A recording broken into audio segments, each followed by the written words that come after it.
Hello everyone, good morning. চলে এসেছি নতুন শর্টস নিয়ে। আজকে এই শর্টসটা আমি রেকর্ড করেছিলাম 13 তারিখ, 13 তারিখ ছিল সহেলির বার্থডে। আর সেদিনকে আমরা দুপুর নাগাদ বেরিয়ে গেছিলাম স্যারের বাড়িতেই সেলিব্রেট করা হয়েছে। গরমের মধ্যে বাইরে কোথাও সেলিব্রেট করতে চাইছিলাম না, তো এখানে ওর কেকটা খুবই পছন্দ হয়েছিল, খেতেও ভালো ছিল। এখানে সবাই ওই সহেলির বোন, আমি, স্নেহা, সহেলি, পিউ, পল্লবী সবাই ছিল, স্যারও ছিল, কিন্তু স্যারকে আমি আর ভিডিওতে নিইনি। তো যাই হোক, এখানে সহেলি কী কী গিফট পেয়েছে সেগুলো আমাদেরকে খুলে খুলে দেখাচ্ছিল। তারপর ওখান থেকে স্যারের ব্যাচ শুরু হয়ে যাওয়ার জন্য আমরা ওখান থেকে বেরিয়ে যাই, তাড়াতাড়ি করে ঘরটাকে খালি করে দিই।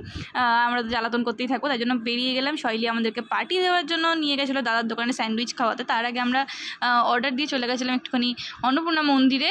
তো ওখানে গিয়ে একটুখানি বসেছিলাম, একটু গঙ্গার হাওয়া খেলাম একটুখানি। বাট এখানে তুমি বাকিদের একটু রিয়াকশনগুলো দেখে নাও। তো এটা জানি না কী করতে চাইছিলো, একটুখানি মগ্ন ছিল অন্য কোথাও হয়তো। তারপরে এখানে কি সব লোকালুকি করছিল, কি জানি কী করছিলো। তারপরে আমরা খাওয়া দাওয়া করে বাড়ি চলে এলাম। তো এই সাথে